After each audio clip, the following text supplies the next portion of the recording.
Assalamualaikum warahmatullahi wabarakatuh. Perkenalkan, saya Sofia Tunisa dengan NIM 667023017. Di sini saya mengampu mata kuliah Lembaga Perwakilan kelas 4D Ilmu Pemerintahan FISIP Untirta.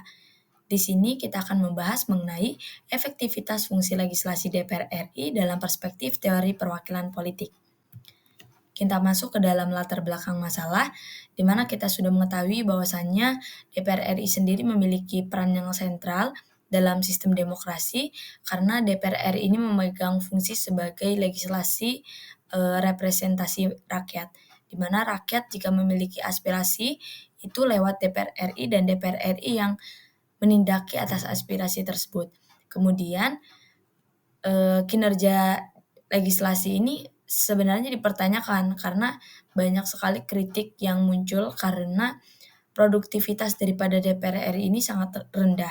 Kemudian pada kualitas perancangan perundang-undangan, partisipasi publik sangat minim gitu di kehadirannya di antara itu semua.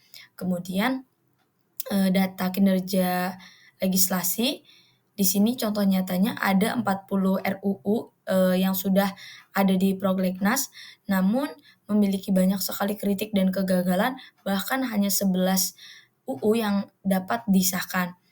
Bahkan yang menjadi permasalahan itu terdapat RUU Cipta Kerja dan juga RUU KPK yang banyak sekali mengundang polemik gitu. Kemudian di sini dari hal tersebut gitu, kita dapat melihat terjadi kesenjangan antara teori dan praktik legislasi, yang sering formalistik dan juga simbolik, bukan substantif pada pemanfaatan keberadaannya gitu. Karena DPR RI ini cenderung, mengalami kegagalan untuk dapat menjadi jembatan bagi masyarakat dan juga kebijakan publik. Kemudian, dari adanya hal-hal tersebut, ini dapat dianalisis secara teoritis menggunakan teori representasi politik baik oleh Pitkin, Stokes, dan Urbinati, yang diperlukan untuk dapat menilai sejauh mana sih legislasi RI ini mewakili kepentingan publik. Kemudian di sini ada rumusan masalah, tujuan penelitian, dan juga manfaat penelitian. Terdapat 4 rumusan masalah, 4 tujuan penelitian, dan juga 2 manfaat penelitian. Oke, kemudian kita lanjut ke pembahasan selanjutnya. Di sini kita masuk ke tinjauan literatur. Ada kajian teori, ya lebih tepatnya teori perwakilan politik, di mana kita menggunakan 3 tokoh aktor utama dalam teori ini. Yang pertama ada Hannah Pitkin, di mana beliau membagi representasi politik ini menjadi 4 bentuk. Yang pertama ada formalistik, simbolik, deskriptif, dan juga substantif. Akan tetapi dari hasil analisis saya, teori dan praktiknya di lapangan, ini DPR RI ini cenderung menonjolkan aspek formalistik dan simbolik saja tanpa membawa aspek substantif. Kemudian Donald Tusk juga menekankan bahwasanya penting responsivitas daripada wakil rakyat terhadap aspirasi publik. Namun sayangnya saya temukan kembali proses legislasi di Indonesia ini sering sekali keterlibatan dari masyarakat itu sangat minim. Bahkan tiba-tiba kadang UU itu disahkan tanpa melihat aspirasi masyarakat atau tanpa yang menjadi keperluan masyarakat gitu. Kemudian Nadia Urbinati ini memperkenalkan konsep representasi deliberatif, yakni parlemen ini sebagai ruang dialog publik yang terbuka. Akan tetapi kembali lagi di Indonesia ini praktik dari keterbukaan ruang publik ini masih menjadi PR gitu ya. Di mana secara keseluruhan teori-teori ini menunjukkan bahwa DPR RI ini memang belum sepenuhnya menjalankan fungsi representasi legislatifnya secara substantif. Kemudian di sini ada sistem dan fungsi lembaga legislatif. Di sini menurut Peter Norton 1990, fungsi lembaga legislatif ini tidak hanya membuat hukum, akan tetapi juga sebagai wadah artikulasi kepentingan rakyat dan juga jembatan antara pemerintah dan warga negara. Jadi keberadaan mereka ini tidak hanya sebagai wadah hukum, akan tetapi yang menjadi jembatan antara masyarakat dan pemerintah itu sendiri. Akan tetapi dalam konteks di Indonesia yang menganut sistem multipartai, parlemen ini sering sekali, mengalami keterjebakan gitu dalam dinamika koalisi politik, di mana dominasi partai besar ini membuat DPR RI lebih tunduk dan, pada garis kebijakan partai dan kepentingan elit. Kemudian ketika mayoritas fraksi mendukung pemerintah, maka fungsi check and balance ini tentu menjadi lemah. Produk legislasi pun cenderung lebih mencerminkan kompromi politik daripada kebutuhan masyarakat luas. Karena sistemnya multipartai, mereka atau aktor-aktor yang berada di dalamnya ini mempengaruhi, sejauh mana sih mereka dapat menyuarakan apa yang menjadi aspirasi masyarakat gitu. Kemudian di sini ada relasi antara, legislatif dan eksekutif, di mana kita tahu bahwasanya dalam sistem presidensial yang ideal, tentu legislatif dan eksekutif ini seharusnya berdiri secara independen dan, saling mengawasi. Akan tetapi di Indonesia sendiri, relasi antara keduanya ini sering mengalami, tumpang tindih. Karena banyak sekali anggota DPR RI yang berasal dari partai koalisi pemerintahan. Kemudian ini menyebabkan DPR RI ini cenderung mendukung agenda eksekutif. Nah, akibatnya fungsi daripada pengawasan DPR RI ini melemah dan parlemen lebih sering menjadi, stempel kebijakan pemerintah. Proses legislasi pun lebih diarahkan oleh negosiasi elit daripada keterlibatan publik yang menggerus independensi DPR RI sebagai representasi rakyat. Begitu. Jadi, peran antara legislatif dan eksekutif di Indonesia saat ini, mengalami tumpang tindih, sehingga check and balance antara keduanya ini, menurun drastis dan menjadi lemah. Kemudian kita masuk ke konsep utama penelitian. Di sini ada efektivitas fungsi legislasi, di mana efektivitas legislasi ini tidak hanya dapat diukur dari jumlah undang-undang yang disahkan dan diciptakan gitu, namun juga dari kualitas prosesnya. Apakah transparan, partisipatif, dan juga responsif terhadap kebutuhan publik.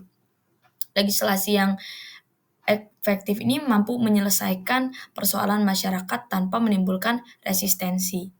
Jadi sejauh mana sih efektivitas daripada disahkannya suatu peraturan atau kebijakan baru ini terhadap masyarakat gitu, sudah sesuaikah apa tidak dengan keperluan masyarakat.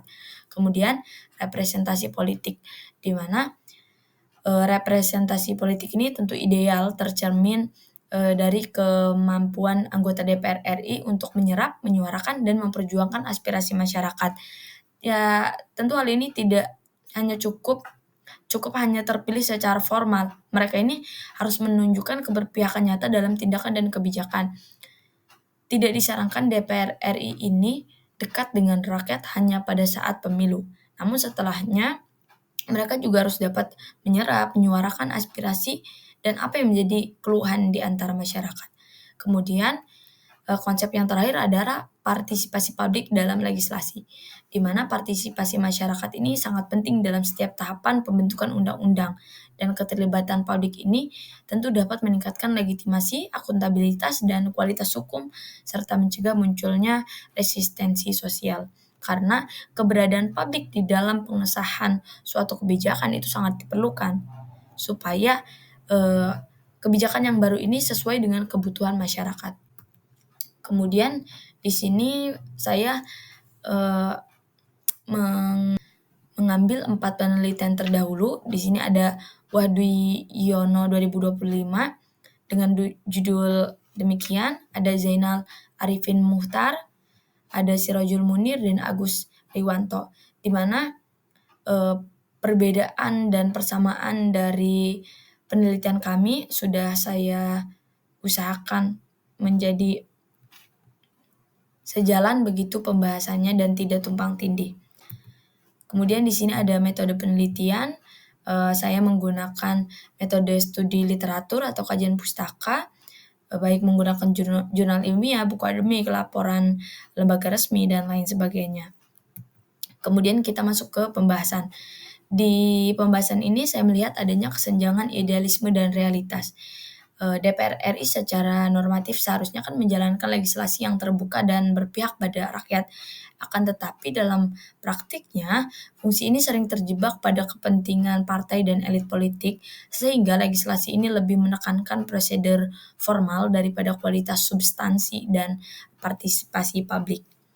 Kemudian terdapat 3 pilar efektivitas legislasi. Yang pertama, efektivitas legislasi yang dipengaruhi oleh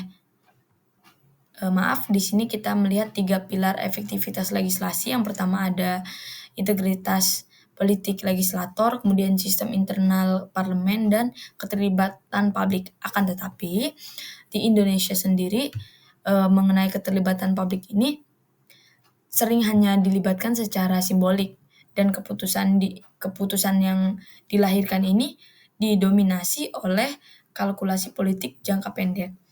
Kemudian kegagalan representasi substantif, di mana representasi di DPR RI ini lebih banyak bersifat formalistik dan simbolik, bukan substantif, sesuai dengan teori Hannah Pitkin di awal.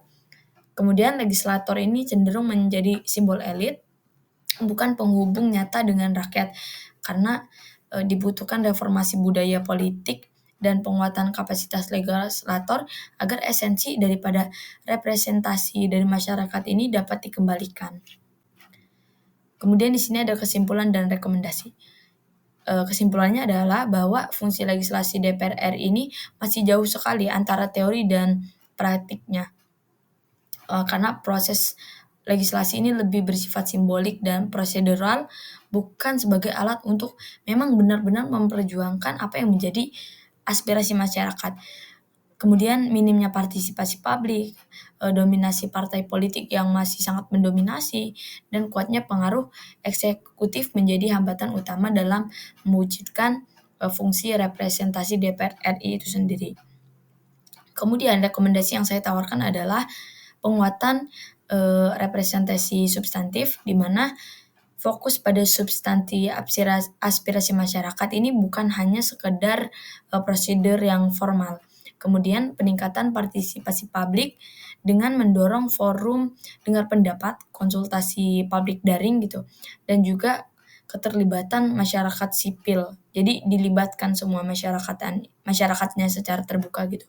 Kemudian yang keempat ada peningkatan kapasitas legislator, di mana tingkatkan kemampuan legal drafting, kemudian analisis kebijakan, apa yang perlu diperbaiki dan apa yang perlu ditambahkan gitu dalam kebijakan yang ada gitu. Kemudian pemahaman teori representasi, karena menurut saya perlu gitu DPR RI ini mengetahui dan memahami mengenai teori fungsinya sendiri. Kemudian penguatan fungsi pengawasan, yakni DPR harus tentunya independen dalam mengontrol agenda legislatif dari eksekutif. Mereka harus independen dan harus saling mengawasi. Mungkin itu saja penjelasan dari saya, kurang dan lebihnya mohon maaf. Wassalamualaikum warahmatullahi wabarakatuh.